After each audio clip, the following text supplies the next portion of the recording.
네, 옆에 있는 지체들과 새해 복 많이 받으세요. 이렇게 한번 인사를 할까요? 새해 복 많이 받으세요.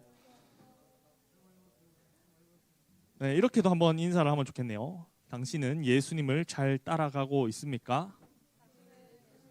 잘 따라가고 있습니까? 왜 웃음이 나오는 거죠? 네. 여러분 혹시 영화 암살 보셨어요? 영화 암살? 다들 봤나 봐요. 암살을 보면은요, 그 염석진이라는 배역이 나오죠. 염석진. 혹시 누군지 아시겠어요? 염석진? 그쵸? 이정재가 연기한 배역이잖아요. 그죠? 이정재가 연기하는 역할인데 그 염석진이 어떤 인물이에요?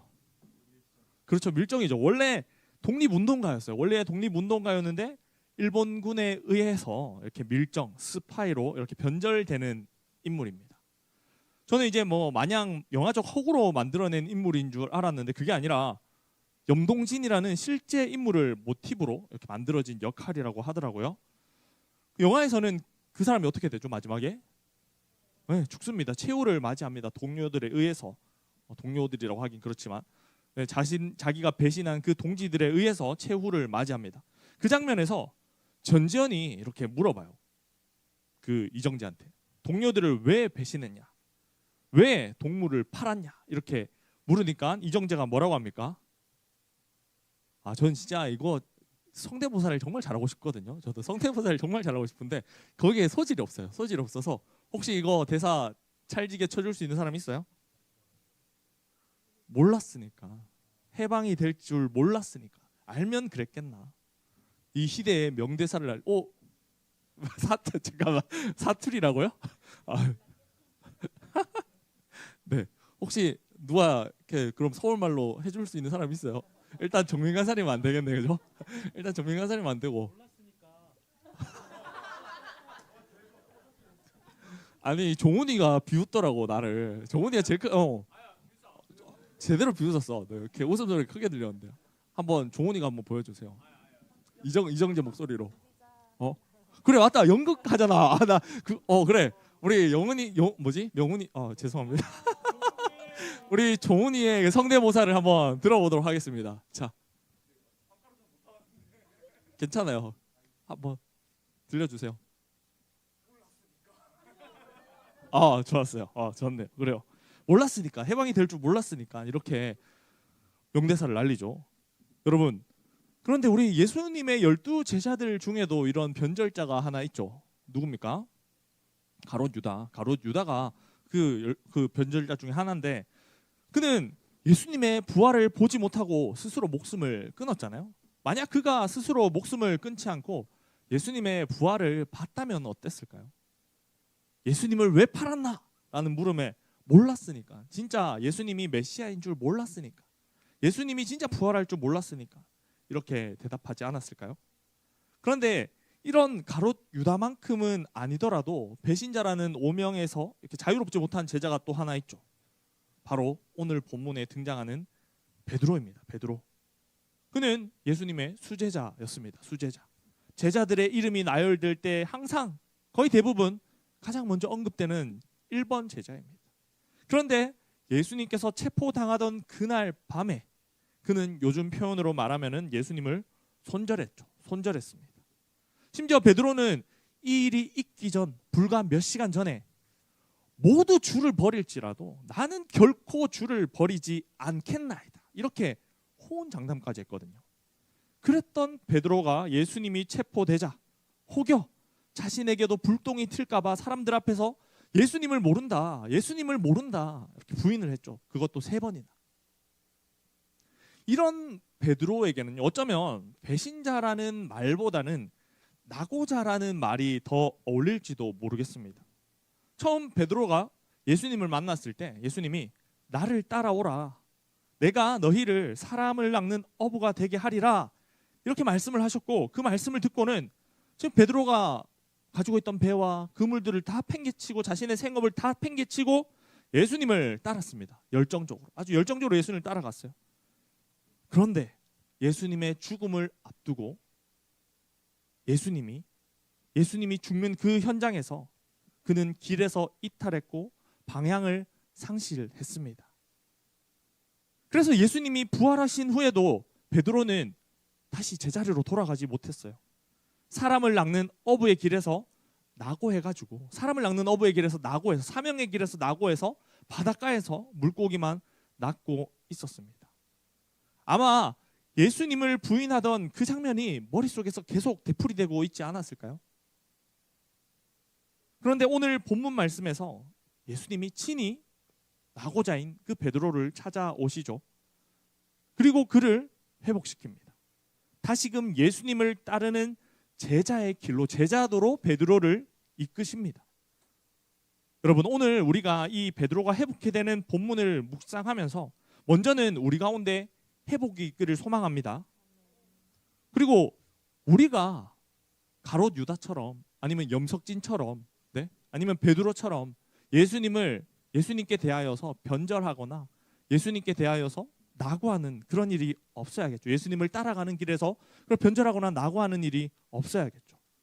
네, 예수님을 따라가는 길에 분명히 도움되는 것이 있는가 하면은 방해되는 것들이 있을 거란 말이죠. 오늘 본문을 묵상하면서 우리는 예수님을 따르는 길에 무엇을 우리가 버려야 할지 또 무엇을 가지고 따라가야 할지 그런 것들을 좀 깨닫는 시간 되기를 소망합니다. 그래서 그것들을 발견하고 끝까지 우리가 이 평생을 다해서 예수님을 잘 따라가는 참 제자들이 되기를 소망합니다. 좋습니다. 그럼 예수님을 따라가는데 버려야 할 것은 무엇인가? 첫 번째, 우리는 자신의 유익을 구하는 태도를 버려야 합니다. 뭐라고요? 다시 한번. 네, 좋습니다. 우리는 자신의 유익을 구하는 태도를 버려야 돼요. 베드로가 예수님을 부인했던 것은 자신의 안위를 위한 것이었어요. 자신의 안전을 위한 것이었습니다.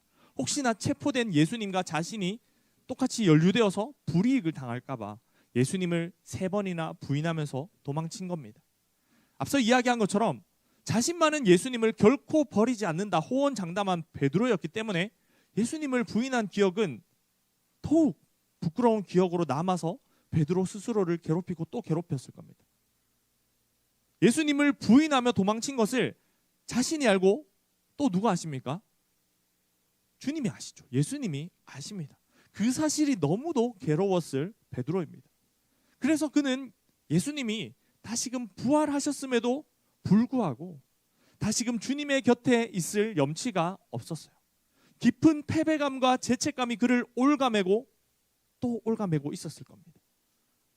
그런 베드로를 주님이 먼저 찾아오시죠. 주님이 먼저 찾아오셔서 먼저 말을 꺼내셨습니다. 우리 조금 길지만 함께 읽었던 본문 말씀 15절에서 17절 말씀을 다시 한번 읽어보겠습니다. 시작. 그들이 조반 먹은 후에 예수께서 시몬 베드로에게 이르시되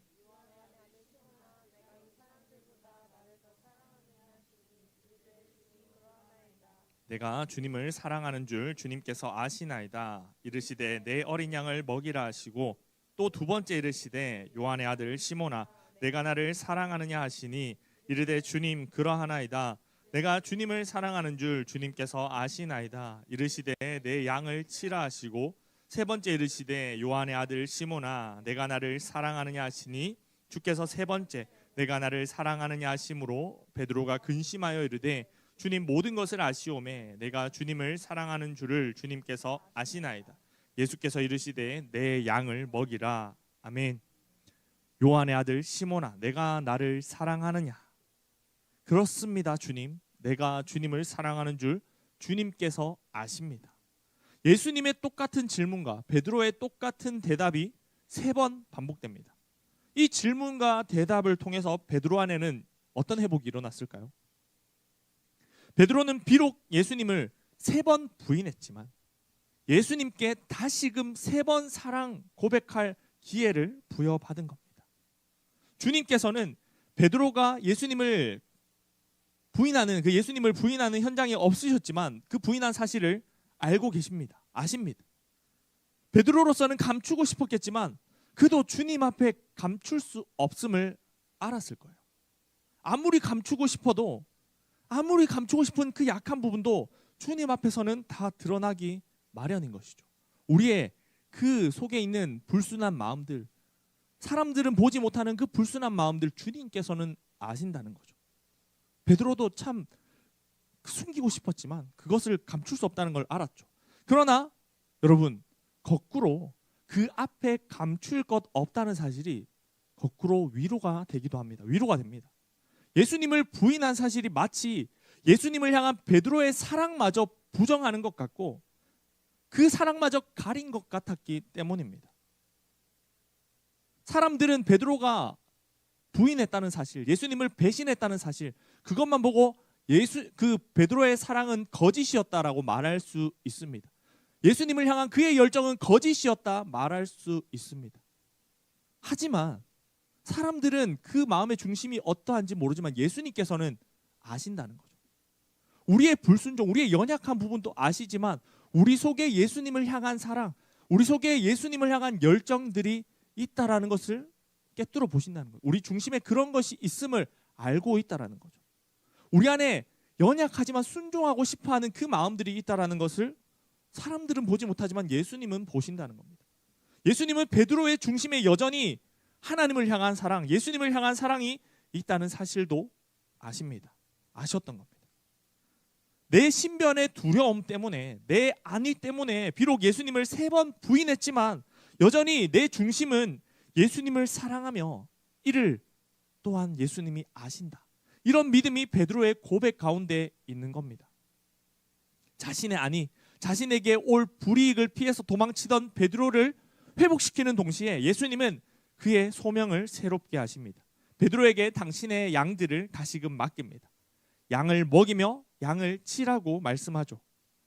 베드로에게 양들을 돌보는 목자의 사명을 맡기시는 겁니다. 비록 자신의 안위 때문에 예수님을 3번이나 부인하며 떠나갔던 베드로지만 다시금 그에게 3번이나 예수 그리스도께 사랑을 고백할 기회를 주시고 회복시키시고 다시금 그에게 목자의 사명을 맡기시는 겁니다. 그런데 여러분, 구약에서부터 그려지는 성경 속 목자의 이미지는요, 그야말로 헌신적입니다. 자신의 유익을 구하는 태도와는 거리가 멀어요. 맹수들로부터 양들을 지키기 위해서 기꺼이 위험을 무릅쓰는 것이 목자입니다. 나아가서 참된 목자, 선한 목자의 본에 대해서 예수님이 말씀을 하셨는데 요한복음 10장 11절 말씀을 제가 읽겠습니다. 나는 선한 목자라 선한 목자는 양들을 위하여 목숨을 버리거니와, 이렇게 말씀을 하셨죠. 그리고 예수님이 친히 그 말씀하신 그대로 선한 목자의 본을 보이셨습니다. 어디서요? 십자가에서, 십자가 위에서 그 본을 친히 보이셨습니다. 예수님은 자신의 유익을 구하기는커녕 양들을 위해 목숨까지도 버리는 목자의 사명을, 그 본을 보이신 후에 누구에게 맡기시죠? 베드로에게 다시금 맡기십니다. 사람을 낚는 어부로서의 그 처음 사명을 회복시키는 정도가 아니라 더욱 숭고한 목자의 사명으로 베드로를 부르시는 겁니다. 처음에 사람 낚는 어부가 되게 하리라 이렇게 부르시면서 사명을 주셨지만 다시금 넘어지고 낙오했던 그 베드로를 회복시키시면서 사명을 주시는데 그 사명은 처음 사명보다도 더 숭고하고 더 높은 차원의 사명이라는 겁니다. 자신의 안위를 위해 도망치던 베드로를 회복시키는 동시에 자신의 유익을 구하지 않고 양들을 위해 목숨까지도 바치는 목자의 사명을 주신 겁니다. 이어지는 18절에서 19절 말씀을 보면 예수님은 베드로의 앞날이 어떨 것인지, 그의 결국이 어떨 것인지 말씀을 합니다. 우리 18절 19절도 함께 읽겠습니다. 시작. 내가 진실로 진실로 내게 이르노니 내가 젊어서는 스스로 띠뛰고 원하는 곳으로 다녔거니와 내 팔을 벌리리니 남이 내게 띠띠우고 원하지 아니하는 곳으로 데려가리라. 이 말씀을 하심은 베드로가 어떠한 죽음으로 하나님께 영광을 돌릴 것을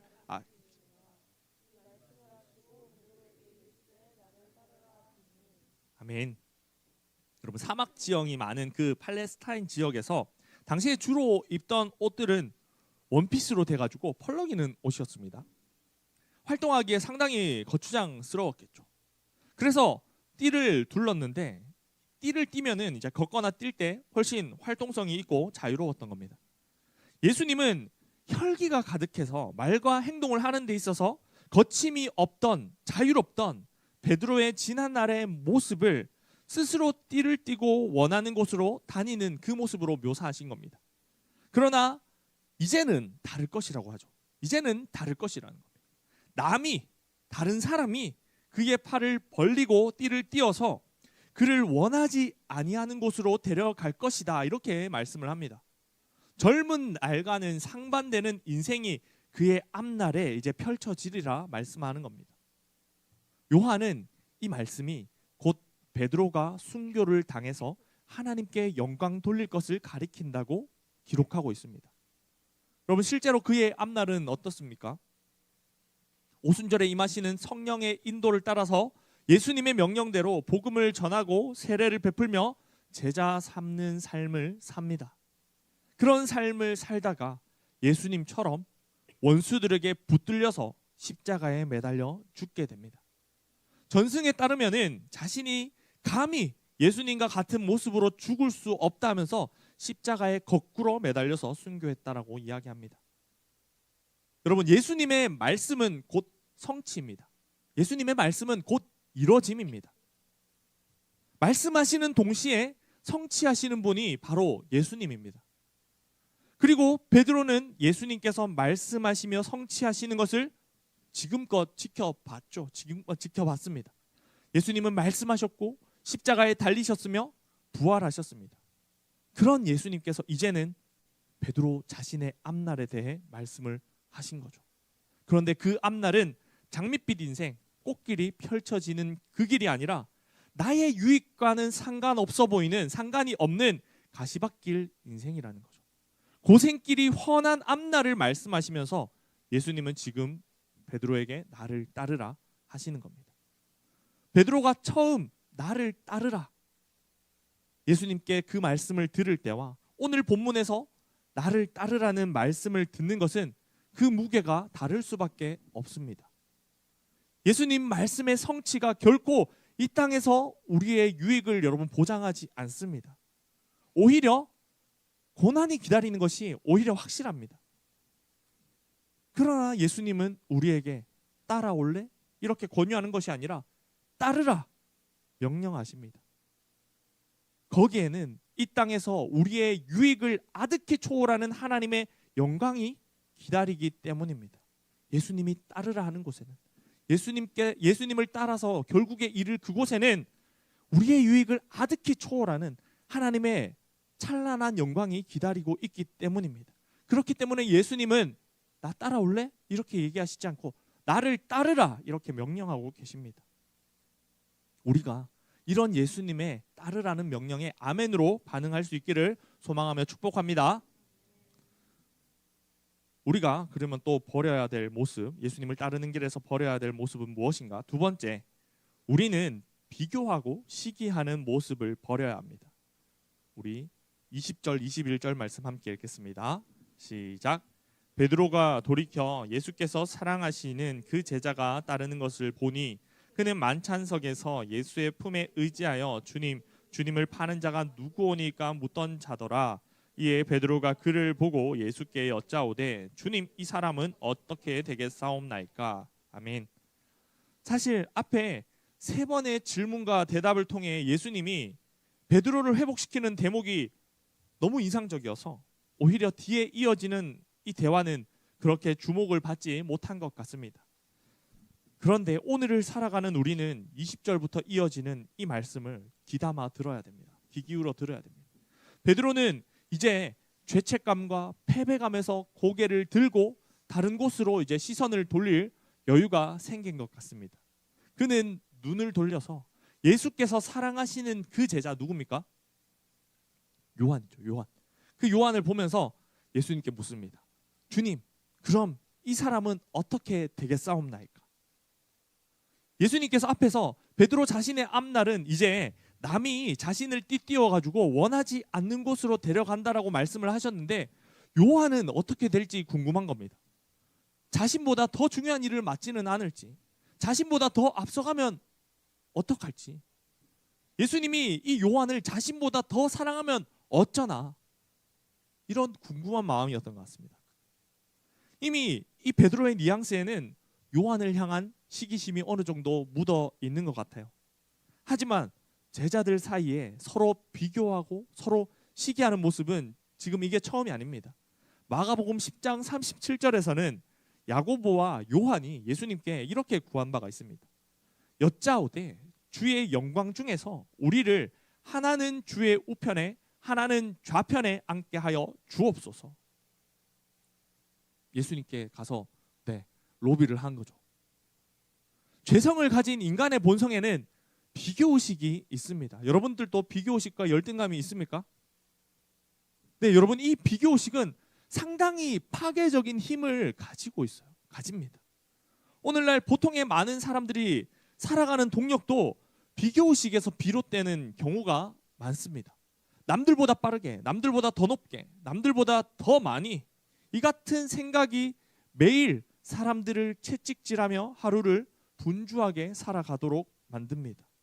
이로 인한 성취감, 우월감이 사람들로 뒤나 옆을 돌아보지 않고 끊임없이 위를, 앞을 지향하게 만듭니다. 또 오늘날에는 옛날 우리 어른들이 겪었던 시절처럼 매 끼니를 해결하는 것, 그것을 걱정하는 사람들이 많지는 않습니다. 다만 오늘을 살아가는 사람들을 괴롭히는 것은 상대적 박탈감입니다. 이 또한 남과 자신을 비교할 때 가지게 되는 감정이죠. 혹자는 그저 자기 인생을 살라라고 말을 하지만 말이 쉽지, 어릴 때부터 비교하고 경쟁하는 것이 익숙하고 당연한 이런 세대이죠. 이 세대에는 내가 가지지 못한 것이 문제가 아니라 남은 가졌는데 나는 가지지 못한 것이 문제입니다. 저 사람은 가진 걸 나는 왜 못 가졌나? 저 사람은 하는데 나는 왜 못하나? 쟤는 되고 왜 나는 안 되나? 이런 상대적 박탈감으로 인한 시기심이, 그리고 그로 인한 화가, 분노가 오늘날 세상에 가득합니다. 상대적 박탈감이 우리를 시기하게 하고 화나게 하며 슬프게도 만들며 심한 경우 남을 해하든 자신을 해하든 해를 가하는 일을 만들기도 합니다. 이처럼 비교의식은 파괴적인 힘을 가지는 겁니다. 그렇다면 베드로가 요한과 비교하는 것에 대해서 예수님이 뭐라고 말씀하셨을까요? 대답하셨을까요? 예수님의 말씀 속에서 비교의식이 갖는 파괴적인 힘에 대적하는 그 답을 우리가 발견하기 원합니다. 함께 22절, 23절 읽겠습니다. 22절, 23절 같이 읽겠습니다. 시작. 예수께서 이르시되 내가 올 때까지 그를 머물게 하고자 할지라도 내게 무슨 상관이냐? 형제들에게 나가서 그 제자는 죽지 아니하겠다 하였으나 예수의 말씀대로 무슨 상관이냐? 무슨 상관? 요한을 내가 올 때까지 이 땅에 머물게 하고자 할지라도 너와 무슨 상관이 있냐? 이렇게 말씀하십니다. 사실 여기까지만 말씀하셨으면 신경이 쓰이는 걸 어떡합니까? 나랑 상관이 있는 것처럼 느껴지는 걸 어떡합니까? 내 이 열등감이 자극되는 걸 어떡합니까? 저라면 사실 이렇게 반문했을 것 같습니다. 하지만 다행히도 주님은 거기서 말씀을 맺지 않으시고 앞에서 한번 말씀하셨지만 다시 한번 너는 나를 따르라 하십니다. 너는 나를 따르라 다시 한번 말씀하십니다. 여기에 답이 있습니다.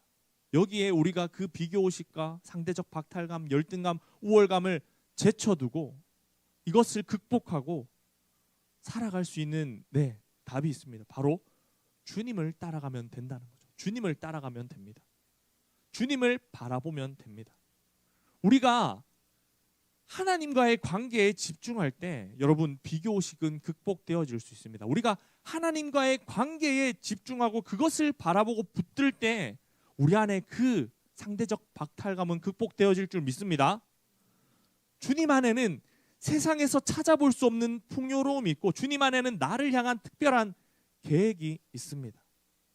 따라서 우리가 주님을 따라갈 때 남과 비교하는 것을 멈출 수 있습니다. 세상에서는 비교하고 경쟁하는 것을 멈출 방법이 없습니다. 나는 자연인이다 라는 프로그램을 혹시 알고 있나요, 여러분? 나는 자연인이다. 어르신들이 많이 챙겨보는 프로그램인데요. 여러 가지 사연을 가진 사람들이 혼자 산에 들어가서 이렇게 살기도 합니다. 그런데 이것이 우리의 해결책이 될 수 있습니까? 비교의식을 극복하는 해결책이 될 수 있을까요? 아니라는 거죠. 여러분, 우리의 피난처는 아무도 없는 그런 산이 아니라 우리의 유일한 피난처는 오직 하나님이신 줄 믿으시기 바랍니다.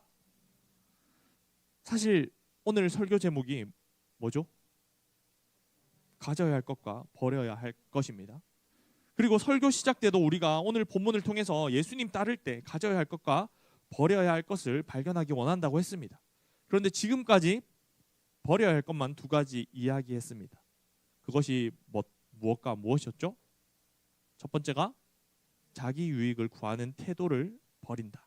그것을 버려야 된다라고 했고, 두 번째가 비교하고 시기하는 모습을 버려야 된다라고 했죠. 혹시 이것을 들으면서 제가 가져야 할 것으로 이야기하려는 것, 말하려는 것이 무엇인지 이렇게 눈치채실 분들이 있을까요? 네, 어려운 질문입니다. 어려운 질문인데 두 글자예요. 두 글자. 두 글자. 앞에 이 버려야 할 것들과 상관이 있습니다. 태희 지금 입을 옹알옹알 하고 있는데 순종 약간 아쉬운데 좋습니다. 네. 퀴즈 마지막 퀴즈라고 하죠. 마지막 퀴즈. 오늘 윷놀이 하면은 1등 팀한테 우리가 기프티콘을 주기로 했는데 이 퀴즈를 맞춘 사람에게 기프티콘을 추가로 저의 어떤 재량을 발휘해서 이 한 사람에게 주도록 하겠습니다. 두 글자. 앞에 제가 버려야 될 것 두 가지, 이 두 가지 태도와 관련이 있다라고 이야기를 했습니다. 그렇다면 이것과 관련된 우리가 예수님을 따르는 길에서 가져야 될 것. 겸손, 죄송합니다. 아닙니다. 뭐라고요? 민경자매 다시 한번 크게 얘기해 주세요. 사랑. 네, 사랑입니다. 네, 그렇죠. 박수. 민경자매에게 네, 하나 기프티콘을 챙겨 주도록 하겠습니다. 여러분, 그래요. 사랑입니다. 사랑. 고린도전서 13장에서 사랑에 대해 어떻게 이야기합니까? 이렇게 말씀을 합니다. 고린도전서 13장 4절에서 5절만 제가 읽겠습니다. 사랑은 오래 참고 사랑은 온유하며 시기하지 아니하며 사랑은 자랑하지 아니하며 교만하지 아니하며 무례히 행하지 아니하며 자기의 유익을 구하지 아니하며 상내지 아니하며 악한 것을 생각하지 아니하며. 아멘. 성경은 사랑에 대해서 참 풍성하게 가르칩니다. 오늘의 본문 또한 사랑의 전부를 말씀하지는 않지만 분명히 사랑의 모습들을 가르치고 있다는 거죠. 우리는 예수님을 따라가면서 사랑의 모습을 훈련받는 겁니다. 사랑하는 것을 훈련받는 겁니다. 하지만 우리의 타락한 본성은 사랑의 모습을 거부하죠. 이기적이어서 나의 유익을 우선하고 남과 비교하여 우월감을 느끼거나 시기심을 갖습니다. 열등감에 빠집니다. 이 타락한 본성에서는 사랑의 열매를 맺기를 기대하기가 어려워요. 어렵습니다. 앞에서는 마치 금방이라도 버릴 수 있는 것처럼 제가 버려야 될 것들을 이야기했지만요. 자기의 유익을 구하는 태도, 남과 비교하는 태도들이 과연 쉽게 버려질까요? 쉽게 버려지지 않습니다, 여러분. 예수님을 따라가면서 평생을 훈련받아야 되고 평생을 이것들을 버리기 위해 죄성과 싸워야 합니다. 그럼에도 불구하고 우리에게는 큰 위로가 되고 힘이 되는 사실이 있습니다. 그것이 무엇이냐면 오늘도 예수님께서 베드로를 먼저 찾아오셨다는 겁니다. 예수님께서 베드로에게 먼저 말을 거셨다는 겁니다.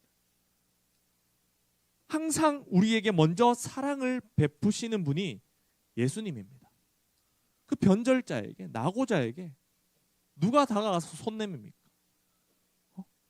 몰랐으니까, 해방이 될 줄 몰랐으니까 메시아인 줄 몰랐으니까 이렇게 비겁한 변명을 하는 사람에게 누가 다가가서 먼저 손 내밉니까? 하지만 예수님은 그런 베드로에게 다가가서 손 내밀고 먼저 사랑을 베푸셨다는 겁니다. 예수님이 우리의 문제를 해결하기 위해 우리를 사랑의 사람으로 빚어가기 위해 먼저 찾아오셔서 말씀하시며 사랑을 베푸십니다. 성경이 우리에게 가르치는 그 풍성하고 완전한 사랑을 우리는 가지고 있지 않지만 예수님은 가지고 계시며 그것을 우리에게 베풀어 주십니다. 여러분, 우리는 그 사랑을 받아야 되고 그 사랑을 누려야 되고 그 사랑을 가져야 합니다. 먼저 찾아오시며 베푸신 그 사랑을 우리가 소유해야 하는 것입니다. 그 사랑을 가지고 우리는 평생에 이제 예수님을 쫓아가는 인생을 살아야 되는 거죠. 예수님을 따라가는 그 길을 변절하지 않고 낙오하지 않고 끝까지 따라가야 하는 것입니다. 그와 같이 예수님을 따라가는 길에서 결코 변절되지 않고 낙오되지 않고 끝까지 평생을 다해 예수님 따라가는 우리 제자들 다 되기를 소망합니다. 말씀을 정리하겠습니다. 우리는 오늘 예수님께서 이 소명의 길에서 이탈한 베드로를 회복시키는 그 말씀을 묵상했습니다. 이것을 통해서 우리가 예수님을 따라갈 때 버려야 할 것과 가져야 할 것을 발견했습니다. 먼저는 우리가 자기의 유익을 구하는 태도를 버려야 한다라고 했고요. 두 번째, 우리는 남과 비교하고 시기하는 모습을 버려야 한다고 했습니다. 그리고 결국 이 두 가지를 버린 것이 성경이 가르치는 사랑의 모습이고 우리는 이 같은 사랑을 가져야 한다라고 배웠습니다.